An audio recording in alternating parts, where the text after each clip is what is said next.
Matriks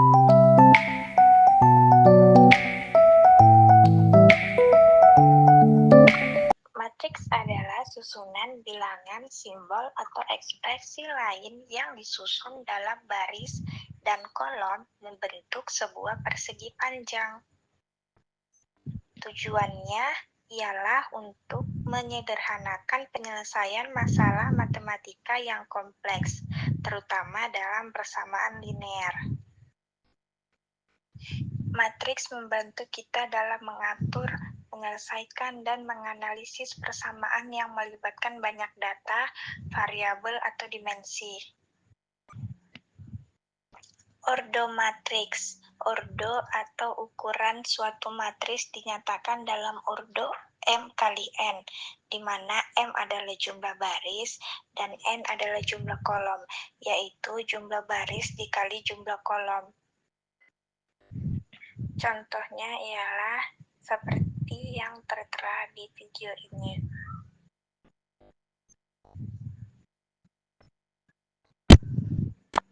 Yang pertama, perkalian matriks A dikali B. Kalikan baris A dengan kolom B sesuai posisi. Dan saya mendapatkan hasilnya 24/8 dan 9/12.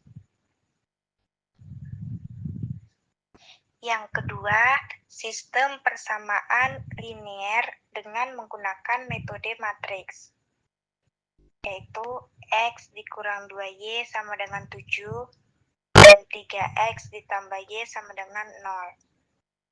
Maka 1/3 minus 2/1, X per Y sama dengan 7/0.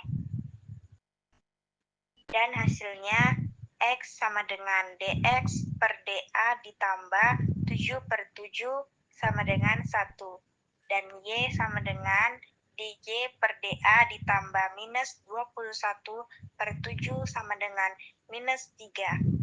Jadi solusi dari sistem persamaan linear tersebut adalah X sama dengan 1 dan Y sama dengan minus 3. Itulah hasil dari sistem persamaan linear yang menggunakan metode matriks. Baiklah, itulah penjelasan dari saya tentang matriks. Jika ada yang kurang, mohon dimaafkan. Terima kasih. Diferensial. Limit dari suatu fungsi. Untuk menjelaskan konsep limit dari suatu fungsi, ada 4 elemen yang harus diperhatikan, yaitu 1. Variabel bebas X. 2. Fungsi X, fx atau variabel terikat, Y sama dengan F atau X. 3. Konstanta L. 4. Konstanta N. Derivatif parsial. Derivatif parsial adalah turunan dari fungsi yang memiliki 2 atau lebih variabel independen, di mana kita menghitung laju perubahan fungsi tersebut terhadap salah satu variabel saja, sambil memperlakukan variabel-variabel lainnya sebagai konstanta. Contoh soal. 1 konstanta kali dengan fungsi pangkat. Ini rumusnya. Y sama dengan Kx pangkat N, dy per dx sama dengan K N X N pangkat N kurang 1. dy, kita ke soalnya. Jika Y 3X pangkat 4, maka dy per dx sama dengan 3, 4, X pangkat 4 kurang 1. 2. Fungsi konstan. Rumusnya, jika K konstan maka dy atau dx sama dengan 0. Contoh soalnya, jika Y sama dengan 5, maka dy atau x sama dengan 0. Manfaat diferensial dalam kehidupan ekonomi.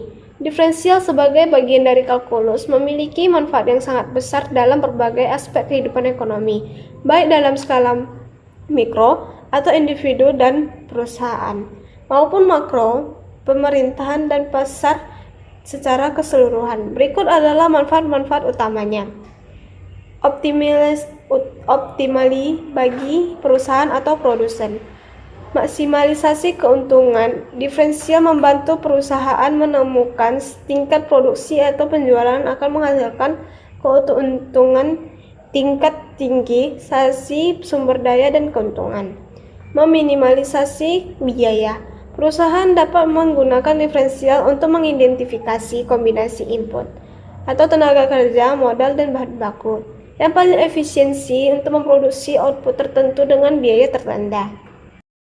Di sini saya akan menjelaskan tentang integral. Integral itu terbagi atas dua. Yang pertama itu integral tak tentu dan integral tentu. Integral tak tentu adalah integral yang operasi dalam kalkulus yang bertujuan untuk mencari fungsi asal atau anti turunan atau anti derivatif dari suatu fungsi tertentu tanpa batas-batas tertentu pada variabel integrasinya. Hasil dari integral tak tentu adalah sebuah fungsi dari sebuah fungsi baru yang jika diturunkan akan menghasilkan fungsi semula ditambah dengan suatu konstanta sembarang atau konstanta integrasi yang dilambangkan dengan C. Ciri-ciri integral tak tentu adalah tidak memiliki batas nilai atau nilai tertentu pada variabel integrasinya. Hasilnya berupa fungsi umum yang memuat konstanta integrasi C, merupakan inverse dari operasi turunan atau diferensial. Ada pula rumus dari integral tak tentu, yaitu integral AX pangkat N dx sama dengan A per N tambah 1 X pangkat N tambah 1 ditambah C. Kita masuk ke contoh soalnya. Contoh soal yang pertama, yaitu integral dari 2x pangkat 2 dx itu adalah 2 per 2 ditambah 1 x pangkat 2 ditambah 1 ditambah c sama dengan 2 per 3 x pangkat 3 ditambah c. Masuk ke contoh soal yang kedua. Integral dari 3 per x pangkat 8 dx sama dengan integral 3x pangkat min 8 dx sama dengan 3 per min 8 ditambah 1 x pangkat min 8 tambah 1 ditambah c sama dengan 3 per min 7 x pangkat min 7 ditambah c. Oke, kita masuk ke integral tentu. Integral tentu adalah suatu konsep dalam kalkulus yang secara geometris mempresentasikan luas daerah di bawah kurva suatu fungsi pada interval tertentu. Bayangkan Anda memiliki grafik fungsi atau fx dan ingin menghitung luas daerah yang dibatasi oleh kurva tersebut atau sumbu x dan dua garis vertikal x sama dengan a dan x sama dengan b. Luas inilah yang dihitung oleh integral tentu.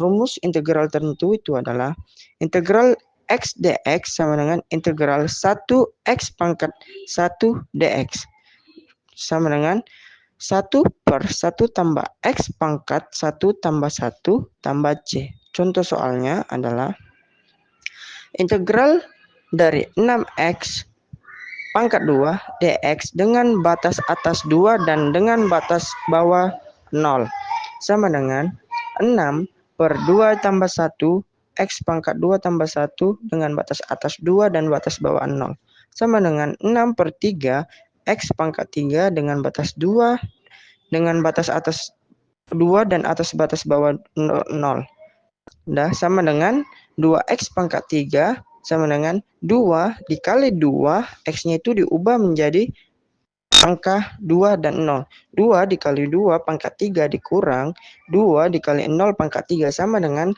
hasilnya 16 dikurang 0. Ya udah, hasilnya sama dengan 16. Mungkin itu saja yang bisa saya jelaskan. Terima kasih.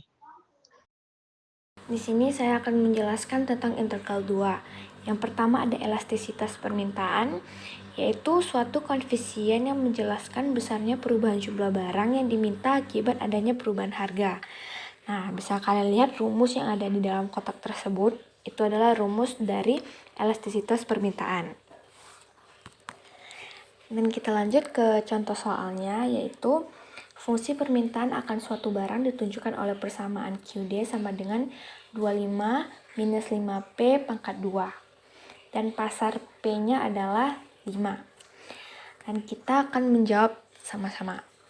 QD sama dengan 25 minus 5 pangkat 2, maka QD sama dengan QD per DP sama dengan minus 10P. N pangkat 2 sama dengan DQ per DP kali P per Q sama dengan minus P kali P per 25 minus 5P pangkat 2. Nah, sama dengan minus 10 dikali 5. Nah, 5 ini itu dikarenakan P-nya 5. Dikali 5 per 25 kurang 125. Nah, kalau kalian bingung 125-nya dari mana, itu dapat dari 5P pangkat 2. Nah, itu dikali 5 yang berarti 25 dikali 5. Jadi hasilnya 125. Nah, kalau kalian kurang jelas, itu tuh 5P pangkat 2 sama dengan 5 kali 5. Nah, dikali 5 lagi yaitu adalah di P. Nah, berarti 25 kali 5 hasilnya 125. Sama dengan minus 50 dikali 5 per minus 100. Nah, minus 100 ini itu dari 25 kurang 125. Dan hasilnya 2,5. Selanjutnya saya akan membahas tentang elastisitas penawaran. Ialah suatu koefisien yang menjelaskan besarnya perubahan jumlah barang yang ditawarkan akibat adanya perubahan harga. Nah, rumus dari elastisitas penawaran tersebut ada di dalam kotak tersebut, kalian bisa lihat rumusnya.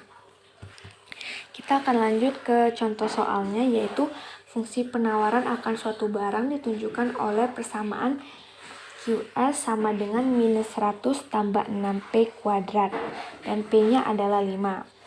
Nah, kita jawab sama-sama. QS sama dengan minus 100 tambah 6P kuadrat, maka QS-nya sama dengan DQ per DP, dan hasilnya 12P. Nah, 12P-nya dapat dari mana kira-kira? Nah, dari 6P kuadrat itu yang dikali 2 berarti 6 kali 2.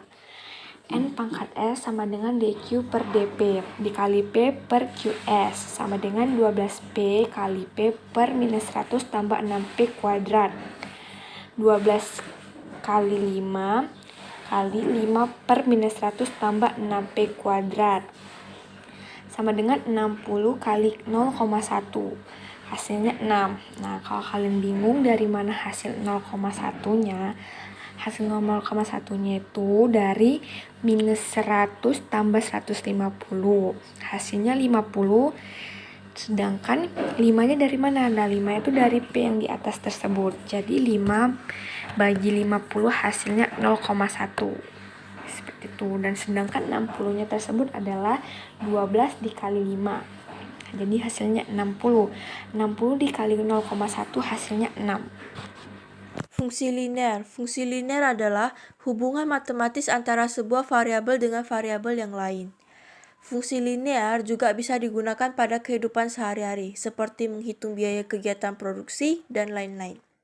Contoh soal. Berikut adalah salah satu contoh soal fungsi linear. 3x tambah 7y sama dengan 42. Kita selesaikan yang x-nya terlebih dahulu. 3x sama dengan 42. X sama dengan 42 bagi 3. X sama dengan 14. Sekarang kita selesaikan yang y-nya dulu. 7y sama dengan 42. Y sama dengan 42 bagi 7. Jadi hasilnya Y sama dengan 6. Contoh pada soal cerita.